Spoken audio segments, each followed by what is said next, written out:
Friday, 18th.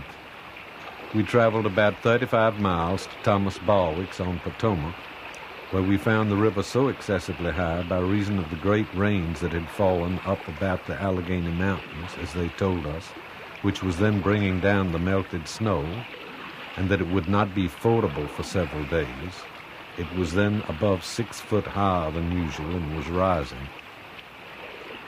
We agreed to stay until Monday. We this day called to see the famed warm springs. We camped out in the field. This night nothing remarkable happened till Sunday the 20th. Monday, 21st. We went over in a canoe and traveled up Maryland side all the day in a continued rain to Colonel Cresap's, right against the mouth of the South Branch, about 40 miles from Polk's. I believe the worst road that ever was trod by man or beast. Wednesday, 23rd. Rained till about 2 o'clock and cleared, when we were agreeably surprised at the sight of 30-odd Indians coming from war with only one scout. We had some liquor with us, of which we gave them part. It elevated their spirits, put them in the humor of dancing, of whom we had a war dance. Their manner of dancing is as follows, viz. They clear a large circle and make a great fire in the middle, then seat themselves around it. The speaker makes a grand speech telling them in what manner they are to dance. After he is finished, the best dancer jumps up as one awakened out of a sleep and runs and jumps about the ring in a most comical manner. He is followed by the rest.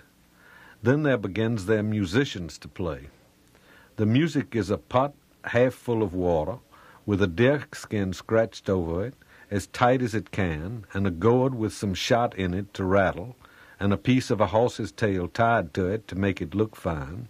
The one keeps rattling and the other drumming, all the while the others is dancing. Thursday, March 31st. Early this morning one of our men went out with the gun and soon returned with 2 wild turkeys. We then went to our business run of 3 lots and returned to our camping place at Stumps. Saturday, April 2nd. Last night was a blowing and rainy night. Our straw catched fire that we were laying upon, and was luckily preserved by one of our men's waking when it was in a blaze. We run off 4 lots this day, which reached below Stumps. Lot 10th, Michael Cab Liverin. Lot the 11th, Leonard Nave. Lot 13th, Michael Stumps. Sunday, April 3rd. Last night was a much more blustering night than the former. We had our tent carried quite off with the wind, and was obliged to lie the latter part of the night without covering. There came several persons to see us this day. One of our men shot a wild turkey. Sunday, April 4th. This morning, Mr. Fairfax left us with intent to go down to the mouth of the branch. We did 2 lots, and was attended by a great company of people, men, women, and children, that attended us through the woods as we went, showing their antic tricks. I really think they seemed to be as ignorant a set of people as the Indians. They would never speak English, but when spoken to, they speak all Dutch. This day our tent was blown down by the violentness of the wind. Tuesday, April 5th. We went out and did 4 lots. We were attended by the same company of people that we had the day before. Lot the 15th, Philip Moore. Lots the 16th and 17th, Widow Wolf's and Henry Shepler's, a blacksmith by trade. Lot 18th, Jeremiah Osborne's. Thursday, April 7th. Rained successively all last night. This morning one of our men killed a wild turkey that weighed 20 pounds. We went and surveyed 1,500 acres of land and returned to Van Meter's about 1 o'clock. About 2 I heard that Mr. Fairfax was coming, and at one Peter Case's about 2 miles in the same old field. I then took my horse and went up to see him. We ate our dinners and walked down to Van Meter's.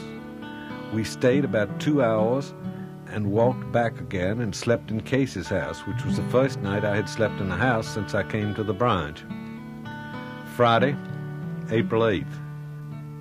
We camped this night in the woods near a wild meadow where was a large stack of hay. After we had pitched our tent and made a very large fire, we pulled out our knapsack in order to recruit ourselves. Everyone was his own cook. Our spits was forked sticks. Our plates was a large chip. As for dishes, we had none. Monday, April 11. We traveled from Cottystown to Fredericktown, where we reached above 12 o'clock.